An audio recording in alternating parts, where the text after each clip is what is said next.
I welcome all the dignitaries who are present online to attend today's talk. This is the third talk in the series. Dr. R Venkateswaran is the Senior Vice President in Persistent System Limited, Pune. He has joined Persistent Systems in 2002 and has undertaken various roles during his tenure, including Chief Technological Officer, Head of Strategic Initiatives, and Business Head for the Telecom business. Prior to Persistent, he worked for 7 years as a researcher at Bell Laboratories and also at the CTO office at Lucent Technologies. Dr. Venkateswaran is B.Tech and M.Tech in Computer Science from IIT Bombay. He completed his PhD in Computer Science from Washington State University, and he holds multiple patents in the area of ATM Multicasting and had authored numerous research papers that have been published in prestigious journals. Without wasting or taking much time, I would like to invite Dr. R Venkateswaran to start his talk. Thank you, sir. Good morning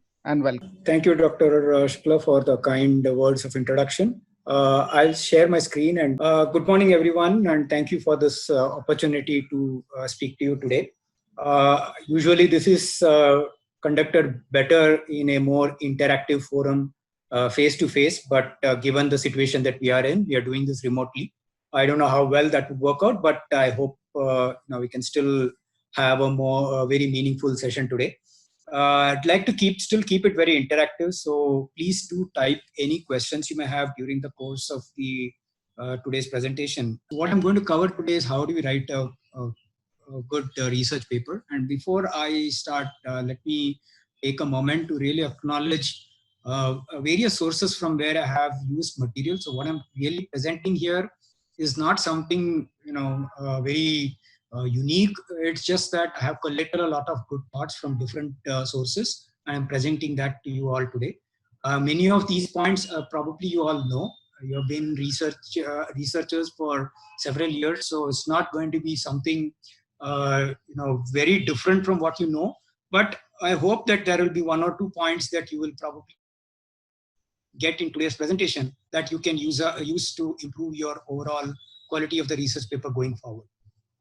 Specifically, I would like to thank Professor Henning Schulrings, his write-up, which has been very useful in helping me to create the material for today.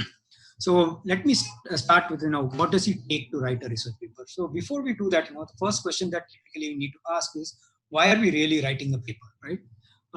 So there are many reasons. Different people have different motivation for doing it. Of course, the top 2 or 3 reasons would be that, yes, you are doing some interesting research work, you found some good, interesting results, and you want to share that with the research fraternity, right? We all learn a lot by sharing. We learn a lot by reading other people's work. So in that same interest, if we share what we have learned, others can benefit from it, right? So it is basically giving back to the research community. The other is, of course, to build a good peer network of like-minded individuals, people who are working in similar research areas. You can now would be very interested in reading about what you do, and you can create a good network of such individuals. And these kinds of interactions with the like-minded individuals is always very, very enriching and rewarding, and it is beneficial to both. Right? The other reason is that, okay, you want to help other researchers to further their research. So you have, through the course of your research, you have found some things, you have learned from mistakes. It's good to just share some of those things, right? What are the mistakes that happened? What were your learnings? So that others don't have to repeat the same mistakes. They can use your work to progress further. Right? So they can take advantage of all the experiments and the findings that you have come up with and move their research further. Right? And we also do the same. Right? It's not, we move our research further by reading other people's work, and therefore it's in that interest we are sharing. Right? Obviously, because of this, it enables collaborative work. And then last but not the least, writing research paper helps you to establish your credibility. Right? You become recognized as an expert in a particular research area, right? And that's why we write research papers. So these are all various reasons why you would want to do. Now, before you start writing a paper, of course, you need to kind of pick up a topic for it. And how do you go about picking the topic? Of course, the easiest way is to say, well, let me pick up the most, the most popular hot topic of the day, while that may not always be the right thing to do, right? Because the area that is hot today may not be that relevant, say 2 years down the line. So it's always good to pick an area that you are passionate about, right? When you are passionate about a particular area, you will always spend that extra effort to go that extra mile, right? And that's a very, very important requirement when you're doing research. That what is it that you are passionate about, so that naturally you are able to put in your efforts and go that extra mile. And that's what differentiates between a good researcher and a mediocre researcher, right? Of course, while area of passion is important, it's also important that it is an area of active research, because you don't want to be doing research where nobody else is working, because that also means that you will not be able to get a whole lot of benefit from the research community or the research fraternity. So when you work in areas where there is active research going on, then it helps you to interact with them, read what others are doing, and it obviously helps as a very good motivating factor that can also accelerate your work, because you can build up from what others are doing as well. Right? So how do you go about finding which are the areas of active research? One easy way to do it is, look at some of the, and today Google is very helpful in all these things. Find top colleges that are working on that particular topic of your interest, and find that research groups that are working in that area. And you can read about, what are the publications there, what are the other researchers doing. So you get to kind of get a feel for, what's happening in that particular area. And it is very important to keep yourselves current in terms of the more recent publications. More often than not, again, some of these are my experiences. I'm not saying that, the audience here does, everybody does it. But by and large, what I found is that many a time the research is based on certain publications that are at least 5 to 10 years old. In research, as you all know, it's very important to stay current. So if you are not reading papers that are in the last 12 months to 18 months, then you may not be very current in that particular research area. Again, just to brush up the basics, you may want to go to some of the earlier papers, but it's very important to keep yourself abreast on what's happening by reading more recent research publications. And this also gives you ideas for where to focus your attention, right? For potential focus areas and so on. So this is how you pick up a research topic. Now, assuming that yes, you have done this, you have done your research, you've got some good results. So then you start thinking about the process of really writing up the research book. So the first question that comes to mind is, who are you really writing the paper for? Sometimes it may happen that you may be writing the paper not for a publication in a journal or a conference. It may just be you're writing it because you want to kind of crystallize your thoughts. So the audience may be may not be an academic audience. It may be more of a layman kind of an audience. So you have to be clear about who you're writing the paper. Then you need to focus on how do you keep the reader engaged, right? Starting from the very first section in your paper to the end of the paper. How do you keep the audience engaged? How do you tell a story which is all about your research? It's not always a good idea to write very deep technical stuff right in the beginning, because not everyone, all the readers may be fully familiar with the research area. So it's always good to have a nice story that goes from the first to the end. Okay? Now, of course, if you're going to publish it in a conference or a journal, then there are writing guidelines, and it's always good to just stick to the guidelines. You don't want to deviate from it, because that would be an immediate reason why your paper may not get accepted for publication, right? So it's always good to stick to the writing guidelines and organize the paper accordingly, right?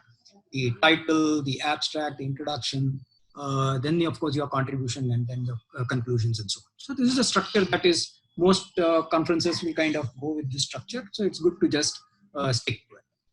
My general belief is that writing a research paper is an art, and it's an art, and it can be learned to practice. So the more you practice, the better it is.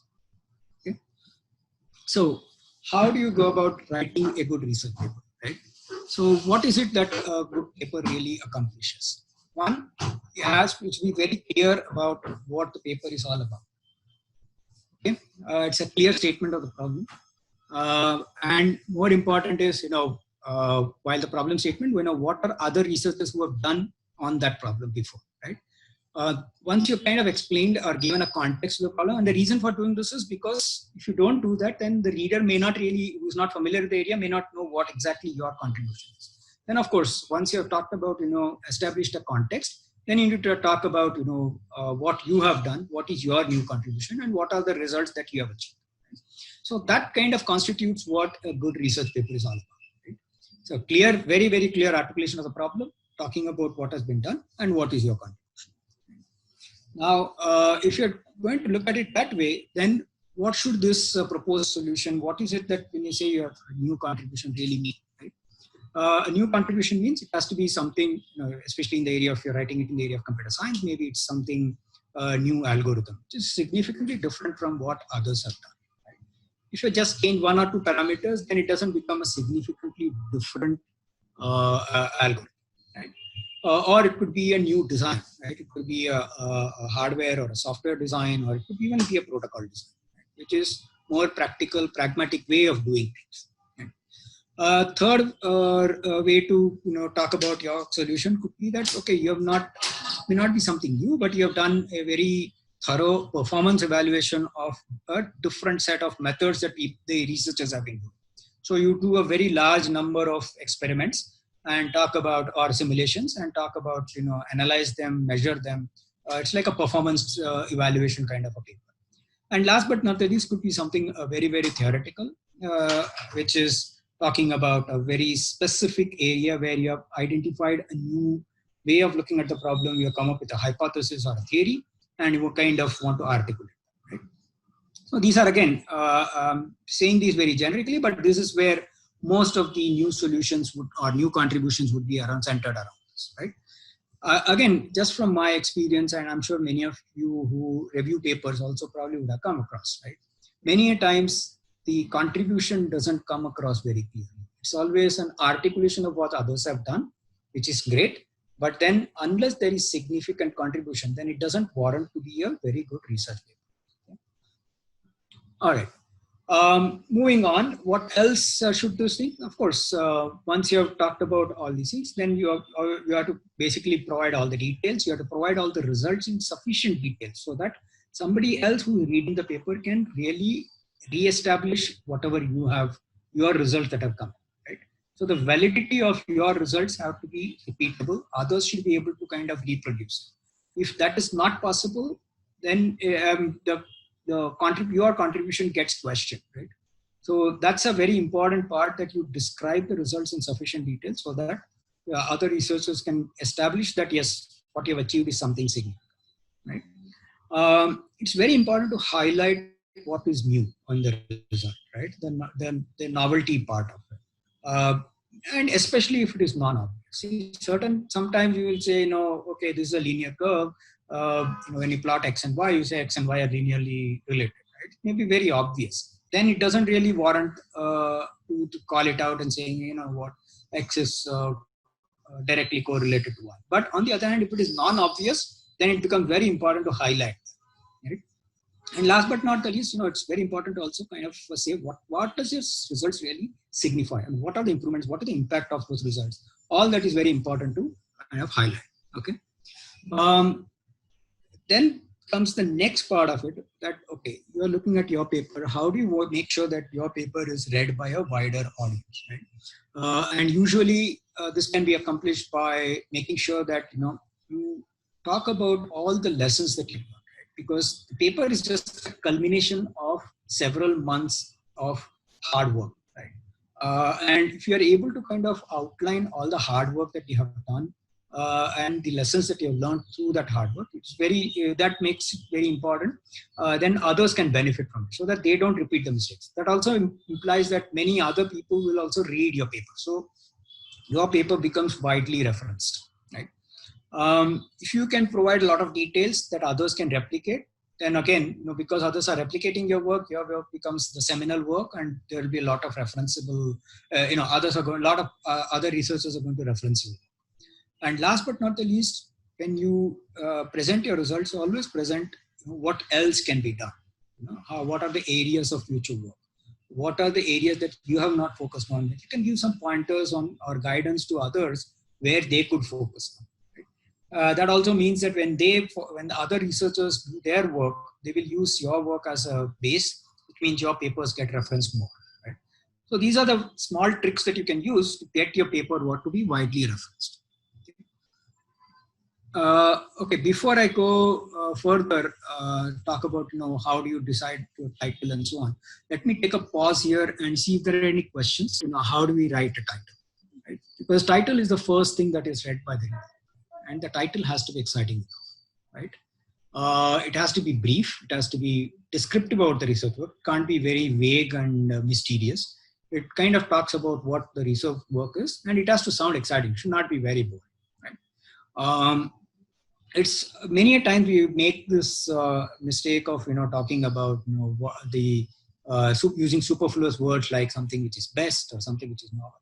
Now, if it is not new or if it is not novel, you're not going to really be publishing, right? So by saying a new algorithm for or whatever, it doesn't really make sense. Just say algorithm for is good enough, right? As long as we are able to create that excitement and describe the research work in the title itself to the extent possible, that itself will bring in a lot of interest. Right?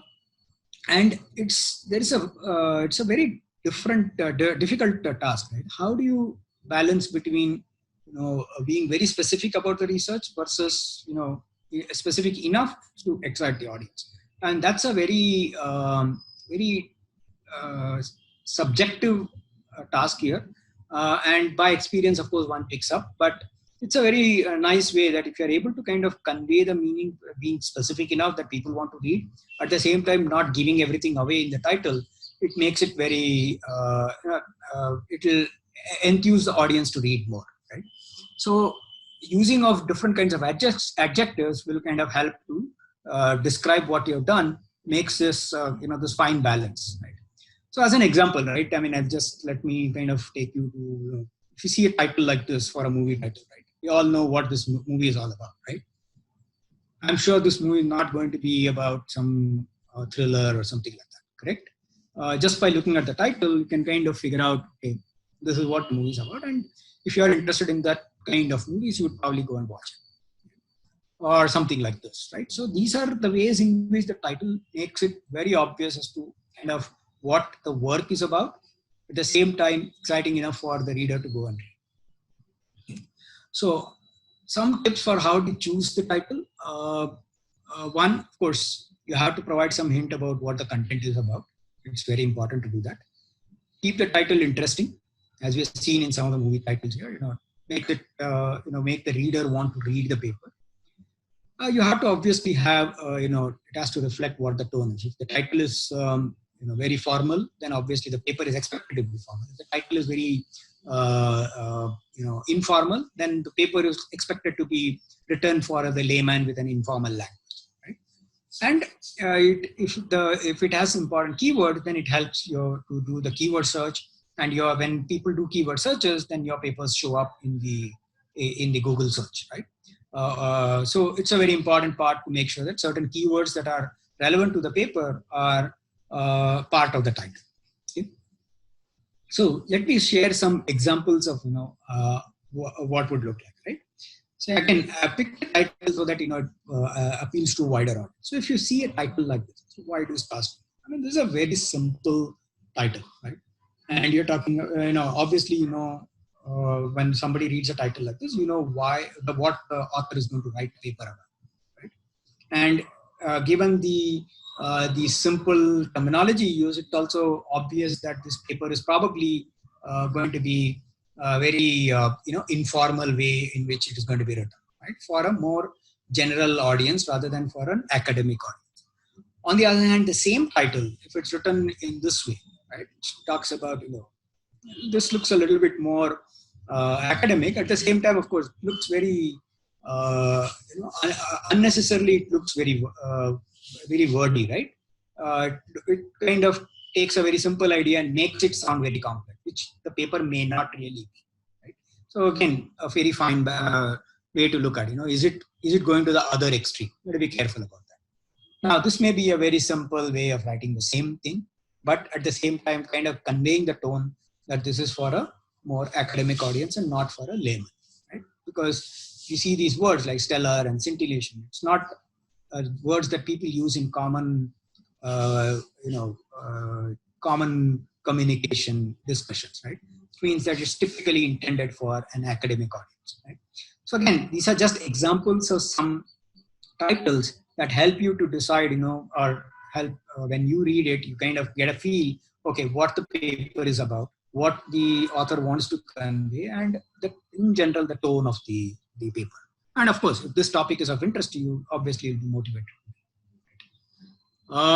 Moving on to the next part, once you have written the title, then comes the abstract. The abstract is a very, very key part. Again, comes in the very beginning of the paper, so most readers would read it.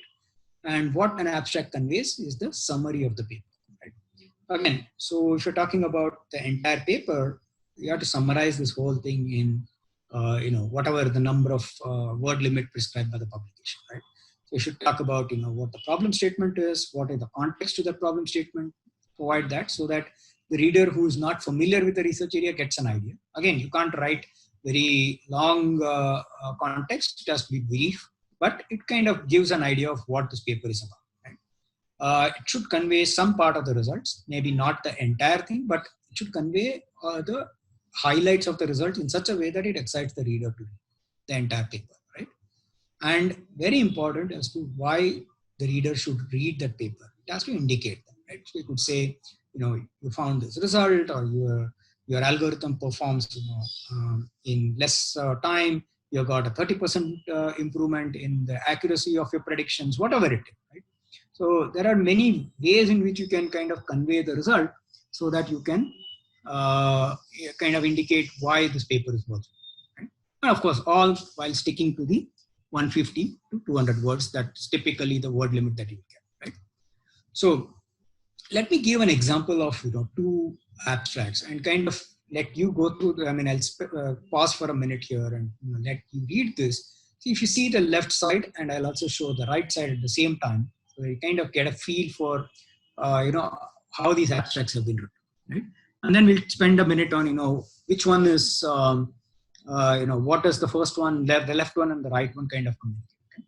So I'll pause for about 15 maybe 30 seconds for you to kind of read this, and then I'll kind of give a context. Okay, so if you got a chance to go through it, right? So let's see the left abstract. The left side pretty much talks about, again, the title is the same. It's just that how are they writing the abstract for the same title, right? So obviously it is about intrusion detection. So it's about security, it's neural nets, it's fuzzy logic, right? So it's a very interesting topic, right? So title kind of makes the reader to say, okay, well, let me go read what this is about. Right? The left side kind of gives if you see the way it is written, right? It's very difficult to figure out, what exactly has the author done, right?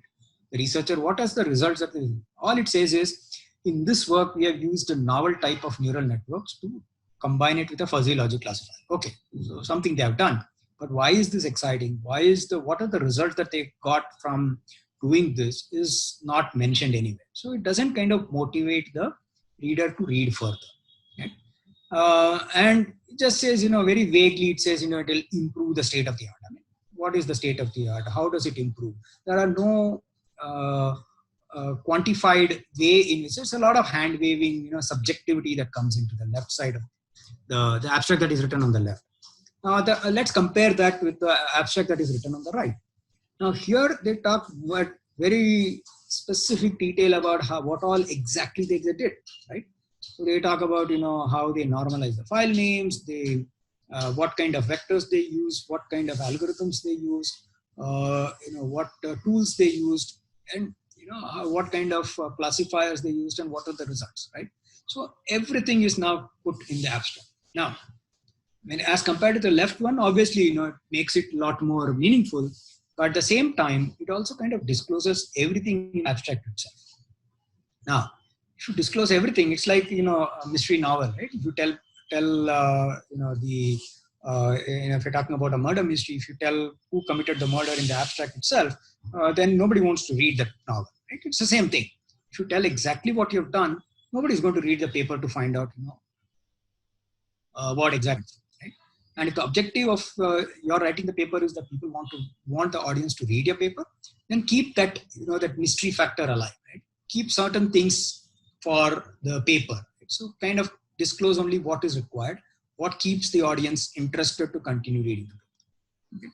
So that's kind of gives you a contrast of, one extreme and the other extreme, and where you need to kind of be in between them. Now we have talked about, writing the, so what are some do's and don'ts? Of course, just to reiterate, you do have to provide your context, you highlight your work, your results, and of course stay within the specified limit. And what you try to avoid is ambiguity. Try to avoid general motivational statement, right? For example, many people, they just bring in some random stuff like, this our work aligns with, whatever, Swachh Bharat Abhiyan, whatever it is, right? Well, it may be important, but typically those are motivational statements best left unsaid in these kind of contexts. Okay? And as far as possible, don't mention references or mathematical equation. Leave it to the main paper, and don't go into too many details in the abstract itself, because you want to keep the audience engaged, right? And typically, the abstract is written after you have written the entire paper. Okay? So with that, moving on to the next section, which is the introduction. So how do you provide a good introduction, right? The introduction is about introducing the problem, right? So you have to provide a context. You have to talk about the general area in which the problem comes in, and as much detail as possible you have to provide, and why it is an important area that you are working in it, and you want the reader to kind of continue working or read the paper, right? It's a very important part of writing the introduction, right? And introduction, of course, once you have provided the context, you also are going to talk about the general approach that others have taken, and what is the specific approach that you're taking. Again, without disclosing all the details, you have to give a good guideline of what your approach is and what your contributions are. So very much like the abstract, the introduction is the very first section most people read, and it has to be interesting enough for the reader to continue reading to the rest of the paper, right? So you have to give a general approach of what others are doing and what you are doing and what your contributions are, right? And it has to set the expectations for the rest of the paper. Okay? Because when you talk about your contribution, say that, I have achieved this result, and you explain that in the introduction, people will feel motivated to read. Right?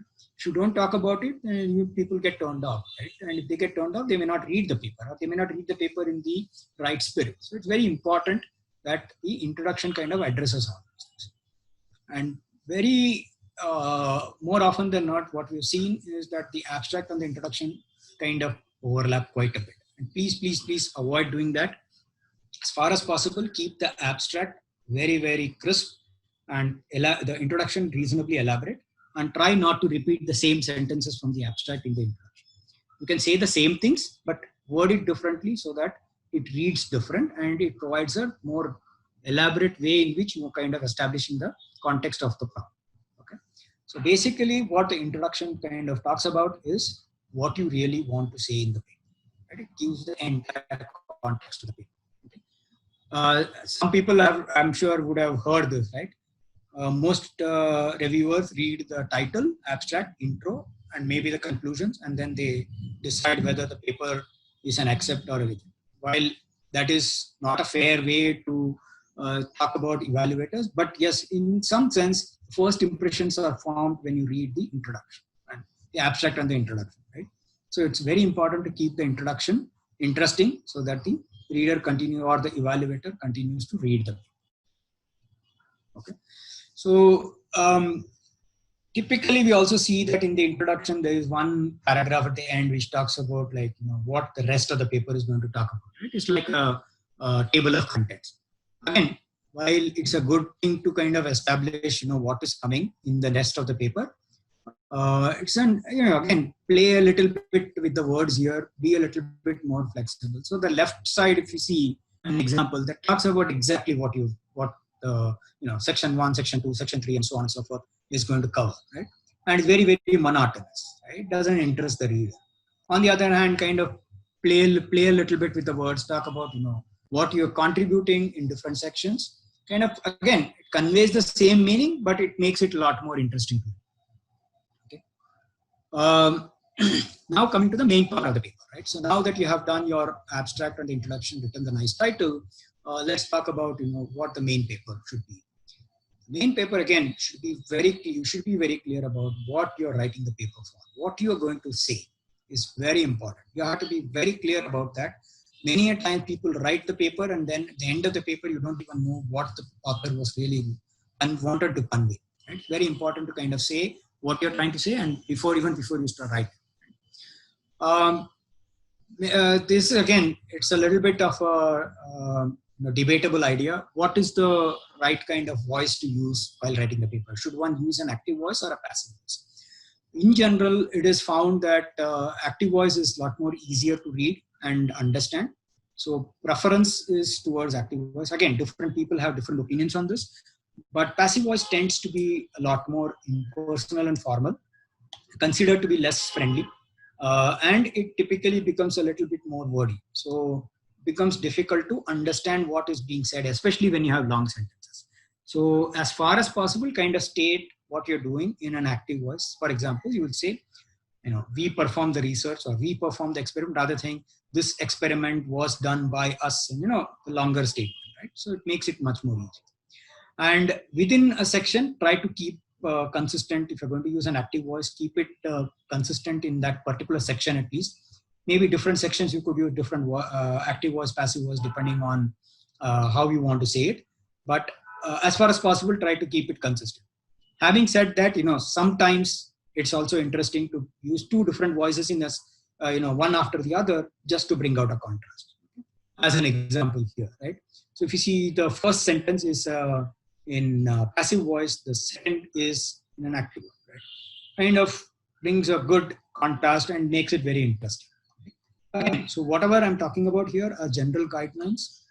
Try to follow them to the extent possible. But of course, be a little bit creative here. Like I said, it's an art. So you can be creative. You can mix and match a couple of things, just like, any other creative field. Try to mix and match a little bit and you'll find that, your paper reads much more, sounds much more interesting than for the reader than if you write it in a very pre-established way of doing it. This is another very important thing is people try to write long sentences and it's very difficult to parse and figure out, what is being said.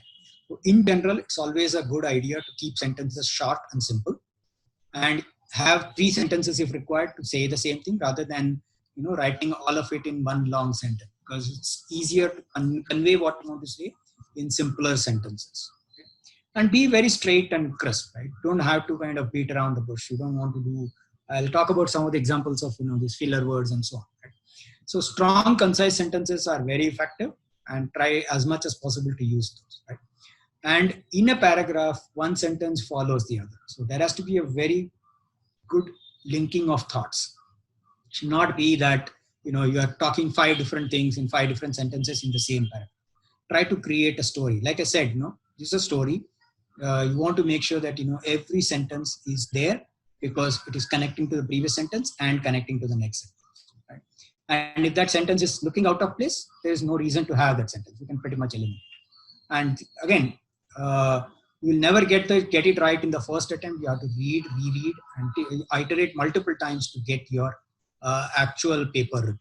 Right? If you're talking about a new thought, always start with a new paragraph so that it kind of gives a break in idea, saying, okay, I talked about some things. Now I'm going to talk about something very different. So let me take a new paragraph to talk about or a new section to talk about. Right?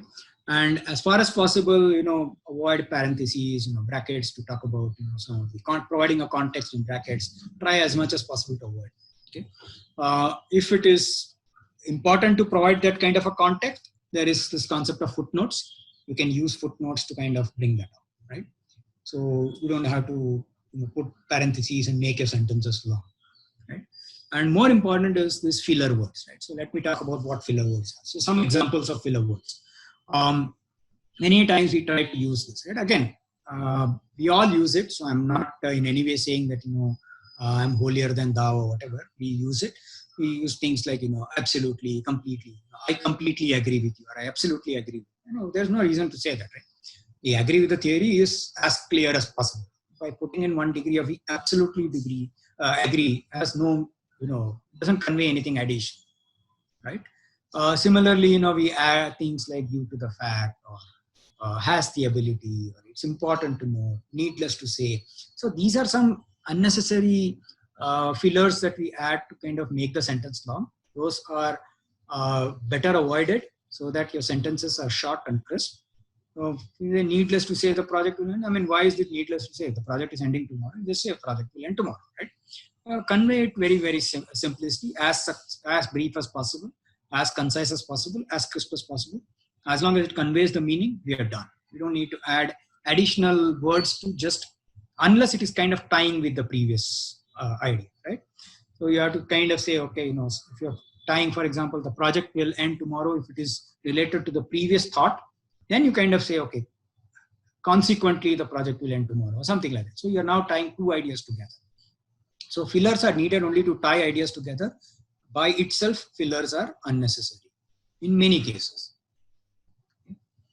Now, moving on to the once you've written the main part, now is the key part is the experimental result, right? You have written your paper, you have performed experiments. Now you're going to communicate the results, right? So very important to highlight, why you perform the experiment. What was the goal of the experiment? So if you have some theoretical assertions in the paper, you're saying that your work is, 30% improvement on somebody else's work. So you are going to perform an experiment with that somebody else's work and your work, and you're going to compare the two, right? So the goal of the experiment has to be very clearly stated. What you did, how did you do it, what were the tools you used, very important to kind of highlight this. Again, be judicious. You don't have to go down to, I used a Windows 10 machine or whatever. It may not be that relevant unless, that is very important for replicating the results. Otherwise, you can just say, I use these certain tools and, MATLAB was used, or, some plotting tools were used to plot the results. You may give some context to it, and certain libraries that were used. For example, if you use TensorFlow in your machine learning algorithms, you kind of highlight those so that the results the reader can kind of use those to replicate the results. It's extremely important that the results should be replicable. If others cannot replicate your results, your own results are then questioned, right? Did you really achieve those the results? It becomes a very questionable, then your credibility becomes a question, right? So it's important to make sure that what you do is you are very rigorous in kind of capturing all this, all the critical parameters, and highlighting those in the paper, right?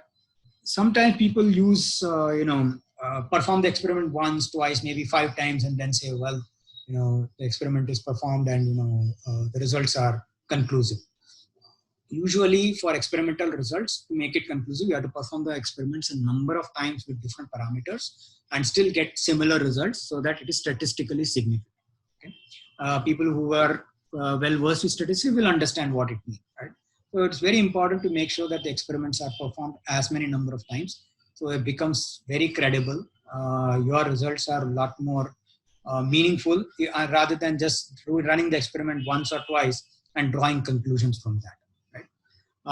If there are tables and graphs, they make a lot more sense than writing about it in verbose text. And if you already have a table, don't try to explain the table in verbose text. For example, many times people say that, they write X values 10, Y values 20, and say for value of X, 20 was obtained. I mean, that is very obvious on the table, right? So you don't have to write about it. Only highlight the non-obvious, non-intuitive results that came out and your insights of the result, rather than talking about the exact numbers that are already there in the table. Right? When you plot a graph, it's very important to talk about the statistical confidence, because your experiments are never going to be an exact replica of your theory. There will always be statistical errors and there will be deviations. So estimates of those errors and estimate of the statistical confidence is very important to include. Right? Always explain the significance of the result. Rather than saying it's a straight line, talk about what it means when X and Y, there is a straight line between X and Y. What does that correlation imply? And again, if it is obvious, don't have to state it. But if it is non-obvious, do highlight the non-intuitive results. And if there is anything surprising or you found very interesting, and if you're able to explain why it is, that makes your paper a lot more readable and a lot more credible. And last but not the least, your experiment obviously is going to have limitations. You would have done it on a, ideally you may want to do it with 1,000 machines. You may have done it in a lab with 10 machines and you're extrapolating it. So talk about it. Talk about the limitations. Talk about it. That makes you, the reader kind of believe in you, right? Nobody expects that your work is perfect. But if the reader believes what you've achieved, half the battle is won, right? So that's the whole idea. Try to be honest to yourself and talk about, what are the, limitations of your experiment as well. Then last is the conclusion. Conclusion usually summarizes the paper. Again, the only difference between abstract and conclusion is abstract comes at the beginning, so you're not going to disclose the secret sauce. But in some conclusion, you have typically done the work, you already talked about it. So conclusion can kind of highlight all the results in as much detail as possible, right? So you are going to disclose the key contributions, your result, and more important is to suggest the areas for further research, right? And as far as possible, keep the conclusion specific to your result. Don't extrapolate and draw conclusions which are not there, right? You may have done the experiment and don't kind of extra stretch the truth a little bit. I mean, some extent, yes, but not a whole lot, right? And more, inferences at the end of the day are your interpretation. Somebody coming from a different perspective may interpret the same result differently. So be open to it. So that's why you can't kind of forcibly say, this is the only possible conclusion or whatever like that, right? Many times people write that. It's not always the case. Unless you're 100% sure, even there, you have to be a little leave room for, other people interpreting it differently. So kind of say that, okay, you found strong evidence to conclude what you're concluding or to infer what you're inferring, and not kind of, close the door there. Keep it open for somebody else to interpret it differently. Okay. So that part forms the conclusion section. Now I'll kind of talk a little bit about how do evaluators, and many of you are also evaluators, how do they read the paper, right? So think about it this way. Evaluators read a lot of papers when they're evaluating your paper along with many others, right? So your paper should stand out. So how do you make the paper stand out? So usually the paper, when evaluators read it, they typically do 3 passes, right? The very first pass is a very high level cursory reading, right? You just read the title, abstract, conclusion. And with that, they kind of get a sense of, what this paper is about, right? And if those 3 parts, I said that it is not fair, but usually that's what happens, right? Evaluators do it, right? They form their first opinion based on these 3 things, right? So if those are interesting, then the second pass comes in, or they've already made up their mind. I'm not saying evaluators will pass a judgment based on the first pass, but they're coming into the second pass with a prejudiced view of what a paper is about.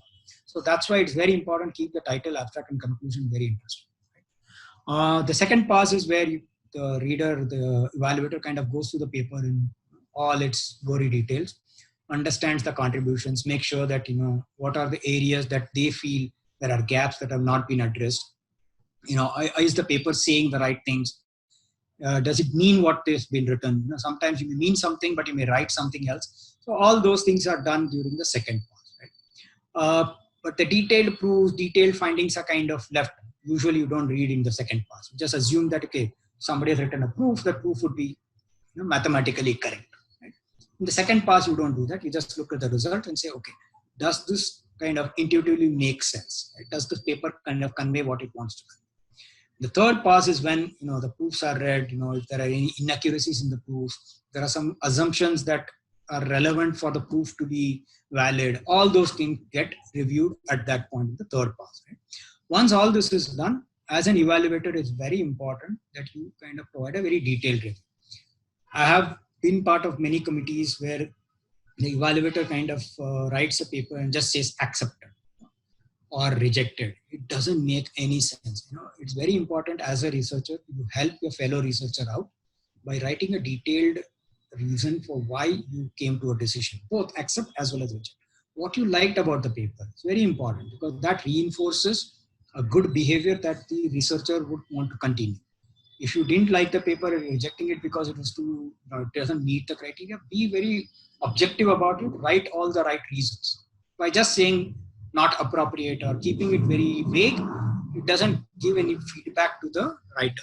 So it's very important that the authors will benefit from all the time and effort that you spend in doing your review. Okay? And it doesn't matter what the final decision is, the author should be able to benefit from the review. Sometimes they learn more from the reviews than from the actual decision itself.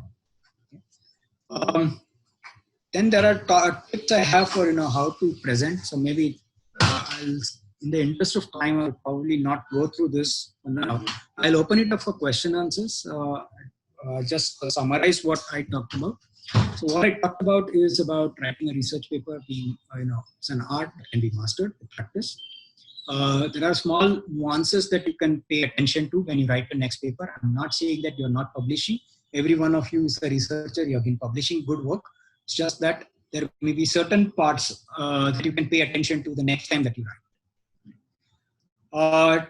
To improve your writing skills, it's very important that you read more. The more you read, the more your writing improves, because you're able to kind of assimilate how others are expressing their thoughts. In today's world, it's completely unacceptable that you have typos and grammatical errors in your writing. There are lots of spell checkers and grammar checkers available today, online tools, offline tools. Please use them. It takes 5 minutes to do it, but it conveys a sense of your responsibility that, okay, at least your paper is grammatically and typographically correct. Many times it happens that, especially if English is not your mother tongue, is not your first language, sometimes the grammatical errors creep in. But it's important to just make sure that, these are addressed before it is submitted for any publication. Right? This is something that I find very useful. Your supervisor who's kind of reading your paper is obviously aligned with what you're thinking, because you have thought through, you have discussed many of the ideas with your supervisor throughout the preparation of your research, right? So they are biased. Again, I mean it in a very positive way. Right? They are also inclined to your way of thinking. It's always good to seek somebody's suggestion who brings in a very different perspective, because your reader is going to be somebody who's going to have a different perspective. So seek out somebody who can be a mentor, right?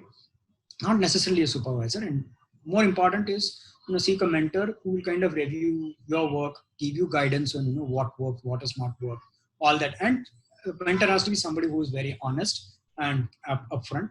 He's not kind of saying things just to please you, right? You have to be very clear about that, right? And mentors are somebody who will watch, who are here to, they are your well-wishers. They are here to help you progress, right? Like I said, many times, the first writing is never the best one. You have to iterate multiple times, sometimes 10 times, 15 times to get it right. Till you are satisfied, don't kind of shortchange this. There is no shortcuts here.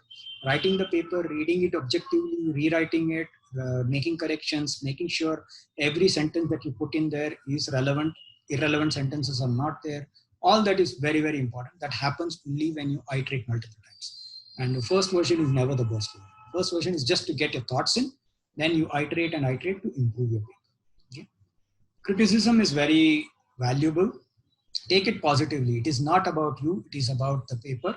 It is about the expression of your thoughts. It doesn't in any way talk about you as a researcher. You are a very good researcher, but the paper is probably not bringing all the right points in the way it is articulated. So be open to criticism, especially from your reviewers. Try to incorporate those, because that is what makes a paper better and better every time. Last but not the least, what you write in your paper, it comes your passion for that area comes across through your paper, because that's the window that you're providing to the reader. So if you have passionate about your work, it shows in your research, it shows in your writing. So if you're passionate, obviously the results will show. Okay. So that's all I had to say. So thank you again to everyone for being a patient listener. Thank you very much, sir, for considering me for this and giving me this opportunity. And I appreciate everyone who was joined the call today for your time. And feel free to write to me with your suggestions. It will always help me improve my session going forward. Thank you. Thank you so much, sir.